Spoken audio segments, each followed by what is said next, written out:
can no longer be one of those tech employees that puts up boundaries and says, that's not our department, or I need to hire 5 other people to be able to do that thing you're asking for, or sorry, we can't handle that. Like boundary putter-uppers, I think, is out the door in the next 5 years, because someone will just find ways to use AI to replace you. And instead, you need to be someone that's like, yes, and be managing AI, using the AI tools to help people, instead of just saying, sorry, I can't help you out.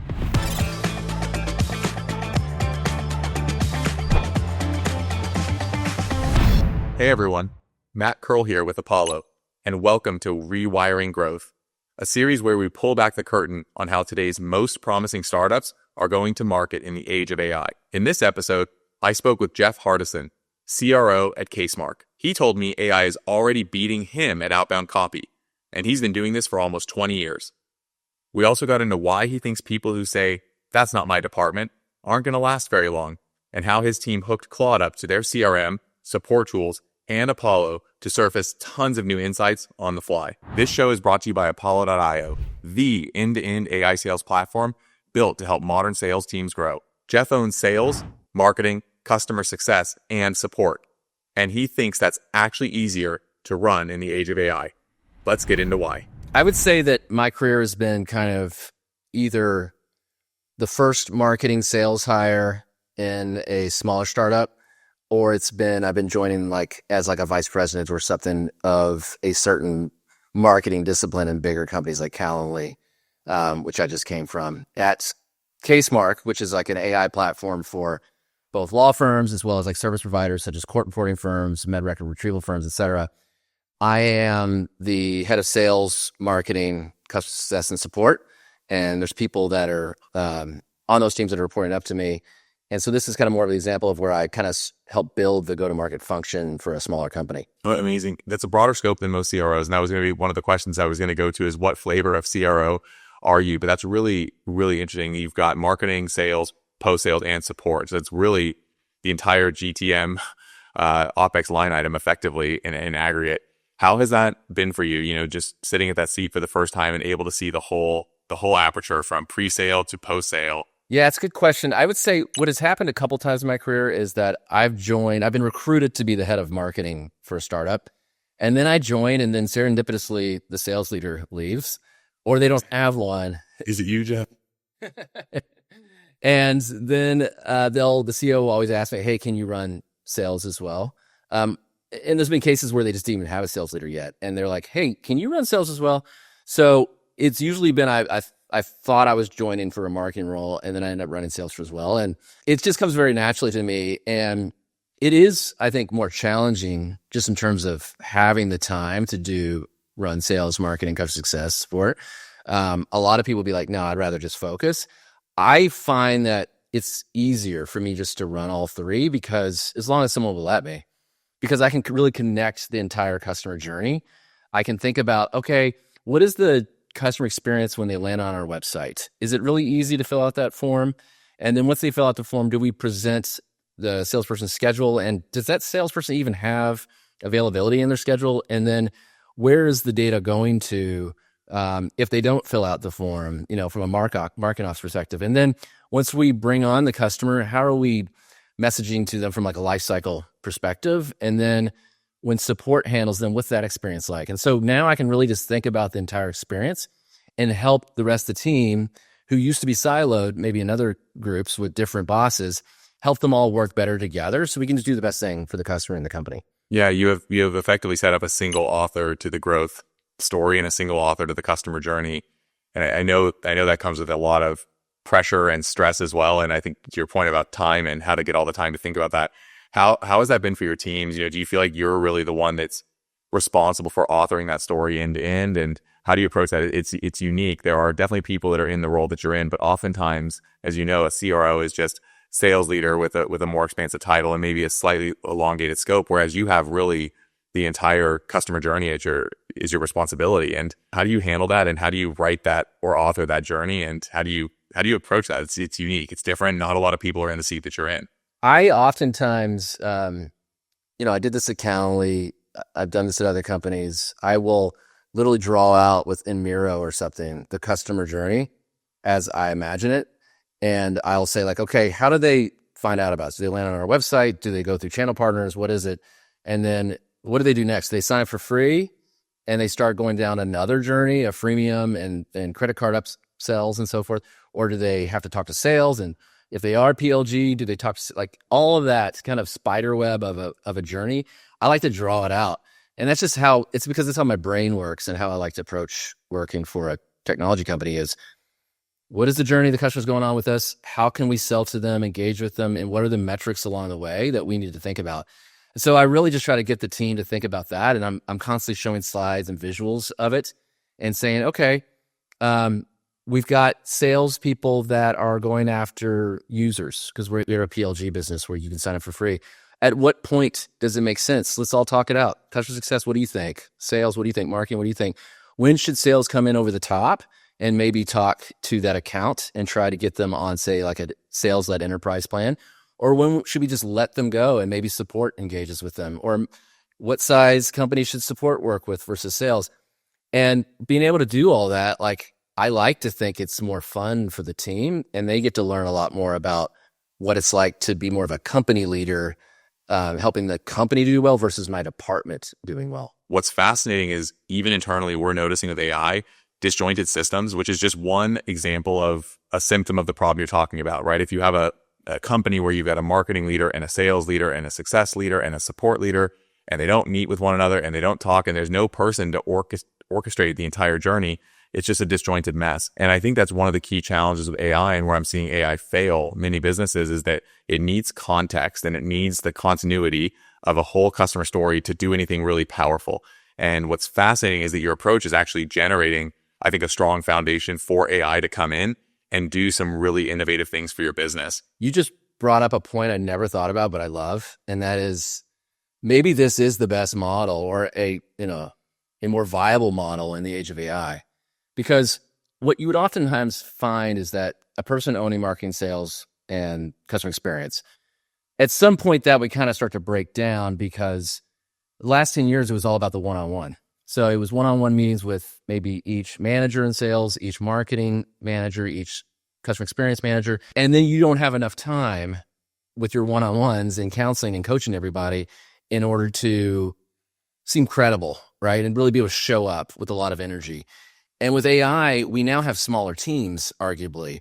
So it's almost like it's more viable now to be able to do this role where you own multiple things because I might have AI handling more content creation, more video editing. Maybe it's more outbound, AI SDR work that I wouldn't have been able to do years ago. And I would have had humans doing that I needed to care and feed and so forth. Also, I think also the retrieval of information, if you could conceptualize a world where you're a support leader or a post-sales leader and you get a very common question, what caused churn? It's almost always a promise that wasn't kept, something that went awry very early, and you bump that against the exact type of information you typically get from a post-sales organization. That's usually not what's coming up. It's usually what was the miss 30 days before the event, or you weren't having enough QBRs is a common one I've heard in prior history. So I think it's fascinating the approach you're taking there. And I think it's going to ultimately lend itself to a really, really powerful AI story. With that in mind, thinking about this future of AI, I know you've got a GTM engineer on staff. I believe you're starting to invest in that. That role is starting to morph and take shape in real time as we're talking about it right now. What's your approach to that go-to-market engineer and what are you tasking them with? How is that different than other roles you may have hired in the past? I would say the GTM engineer, he's a special sort where some GTM engineers I know are more like kind of advanced RevOps people. Of course, maybe they're setting up some of the tools, like they might set up, say, Apollo, but then they might think about, okay, how do we augment Apollo with AI, right? And how do we think about how we use AI together with these classic sales tech and market tech tools? What this person is this person is literally good enough to be on the engineering team, and they are actually getting pulled away from me right now because they're so good that they're joining the engineering team to help use AI coding tools to build our product. I would say they're a unique, almost unicorn GTM engineer that they're talented enough that they can just be able to build our actual product for customers.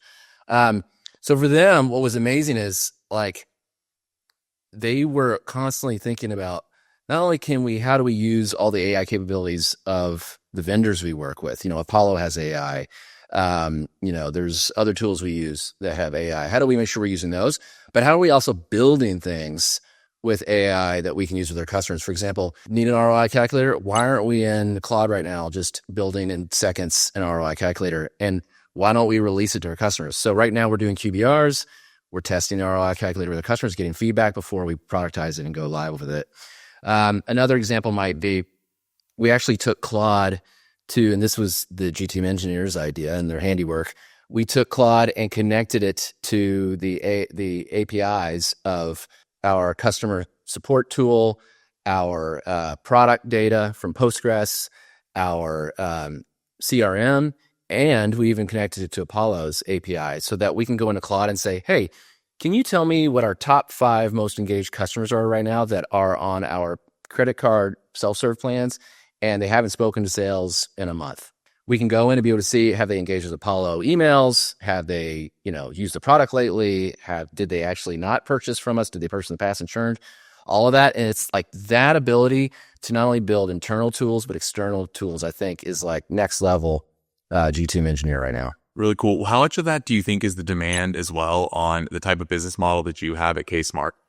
What I think is fascinating is that you arguably have one of the hardest business models. It's actually very similar to Apollo, where you have huge amount of PLG-led users that behave and act and use your tools in a very different way than the accounts that you're selling. There's a couple things there.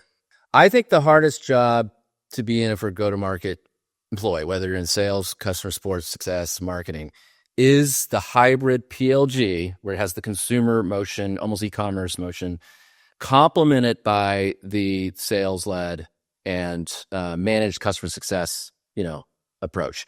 Because it's the very issue of, all right, who should own this account? Should it be just PLG, or should we let sales own it? Is that even make sense financially? Those debates and hand-wringings, I've seen so much of it at not only Calendly, but also Envision.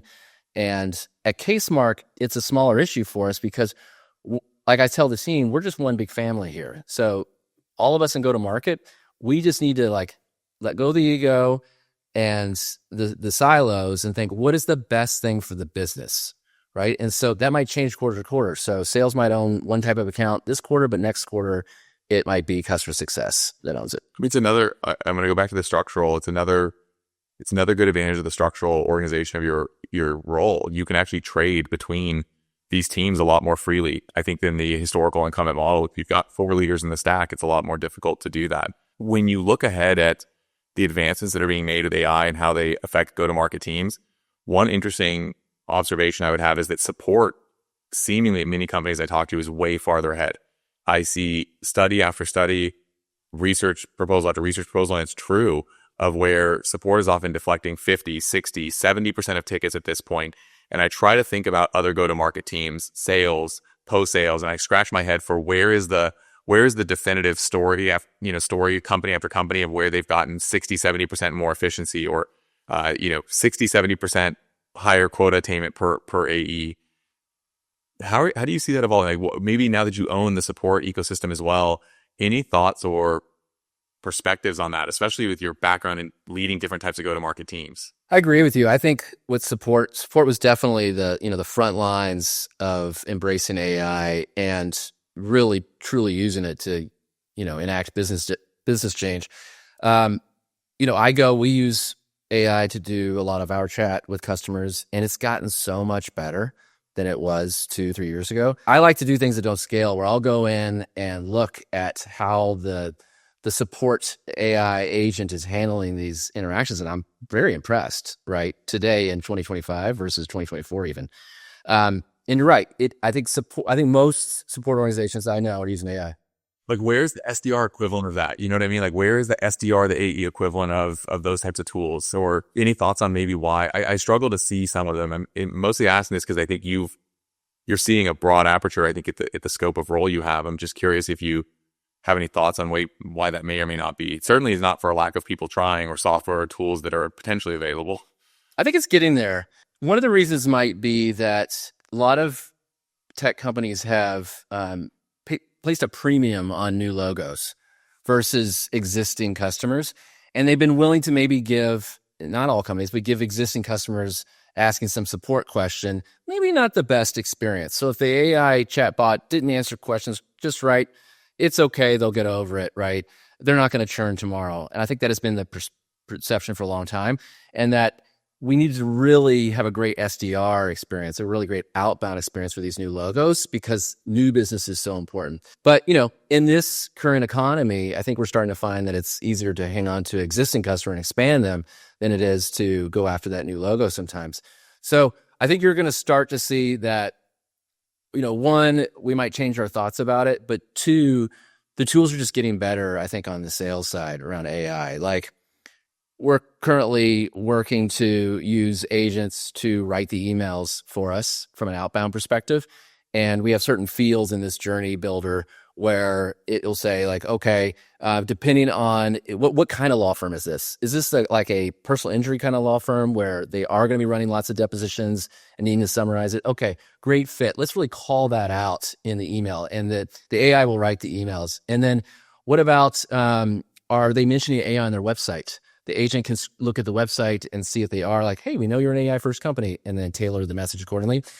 Just been able to start to do that in a way that I'm confident about, that is a good user experience in the last couple months, but it's already outperforming kind of emails that I would write. And I pride myself on, outbound copywriting. And I think that really great, I think salespeople, really great messaging is a way of standing out and differentiating itself from others. And I think that's what you're kind of hitting at, is we're finally entering that era where perhaps enough signals coming in and enough interesting data points are coming through to actually do something meaningful. And maybe that's been the barrier. And I also really like the point you made about the value of a lead almost, which is you're willing to take maybe a bad support interaction, knowing you can escalate to a support human, versus are you willing to take a bad MQL interaction thinking you might have a second chance to swing at a first impression. Right. And that's a really interesting insight. How might you think about that? If you were to sort of predict where we are in 2 years from now, do you think that, as a marketer, particularly in your past, do you think that MQL flow is actually automatable with AI, or do you think we're not even there in 2 years? Would you be willing as a marketer to let AI touch your first MQL before passing it? For a long time, I used to think I'm better than technology. Like I feel like I can write better outbound emails, make better cold calls, write better email copy for newsletters. I feel like I have been able to do better for a long time.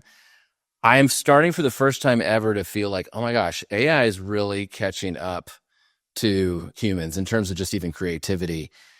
I don't think it's there yet this year, but it's moving so quickly that 2 years is so far out. It almost feels like 10 years, in terms of 2 years. And I do feel like at some point, I'm going to have to let go of the reins a bit and let AI handle a lot of things in terms of customer interactions. But one of the central tenets of our company is we crawl, walk, run around these things. And so part of crawl, walk, running is A/B testing. So when I mentioned earlier, when we were using AI to craft these emails that were going out using this agent workflow builder, we were A/B testing against that emails that I personally wrote to see which performed better. And surprisingly, in day to day, it was different, but some days the AI was outperforming me, some days it wasn't, right? And so I think we really have to test these things before we just let go. I think what's interesting is it's written by an expert, which I think helps. And what good looks like, I think, even in your approach. But even that in itself is pretty scary, that it's starting to get to the point where it can compete with someone that's a longtime professional and has mastered this craft. What advice might you have to, someone that's 21, 22, early in career, coming out of school maybe, and thinking about the discipline of, content or copy or, how to do this type of bespoke messaging? Would you, what advice would you have for them? I'm actually just curious, as someone that's deeply attuned to this space and has a rich background in these types of fields. I think it's very similar, in other people have said this, it's very similar to like the .com emergence, where someone was coming out of college in say like 2000, they had a guy dive right in, right? Dive right in working for a .com, dive right in with making, banner ads versus making print ads. Like dive right in and join the revolution. It's very similar to right now, because I knew people back then that said that they want another 10 years of focusing on making print ads as marketers. And it wasn't until like 2010 until they were starting to make banner ads as a, advertising professional. You can't do that now, right? And they shouldn't have done that then. So I would recommend that you dive right in and start to learn these tools, start playing around with them. Use the free version of Apollo, use the free version of other tools out there. Use Veed, which is a video editing tool that I use that's AI powered, that creates different tiny little snippets I can put on, Instagram or what have you. Start using these tools for free that are out there and get your hands kind of dirty in it, and then start to try to build some things, right? And so I think that's what people should be doing that are graduating college and while they're in college right now, personally.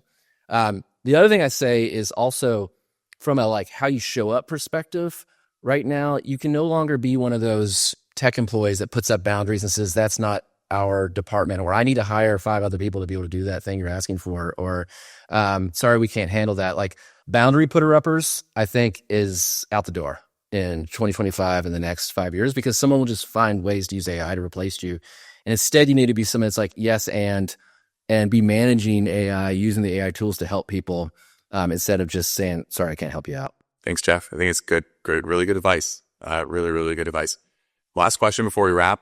If you've never heard of Casemark before and you're listening to this, what type of company or what type of consumer or what type of attorney at a law firm should be really paying attention to Casemark, and why should they come check out your website and see what you all have to offer? Casemark, we're an AI platform for not only law firms, but also service providers in the industry, such as court reporting firms, med record retrieval firms, and so forth. And today, what we're doing is allowing you to summarize documents such as depositions, medical records, and then instead of spending 2 weeks summarizing these with a team of people, you can just get started right away and prepare for a trial. We have people signing up the night before trial, summarizing depositions, and being able to win that case. And so today, that's what we're doing, but we're going to be releasing things all across the litigation lifecycle, from intake to appeal, and be able to solve different things you do as a lawyer or a legal professional using AI. Amazing. Thanks so much, Jeff, for your time. Thanks, Matt. Not many operators own sales, marketing, customer success, and support all at once.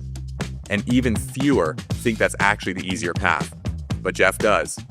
Connect with him on LinkedIn or check out casemark.ai. Hit subscribe to catch future episodes of Rewiring Growth with go-to-market leaders. And let me know in the comments what resonated most with you. You can always find us at apollo.io. Thanks for joining.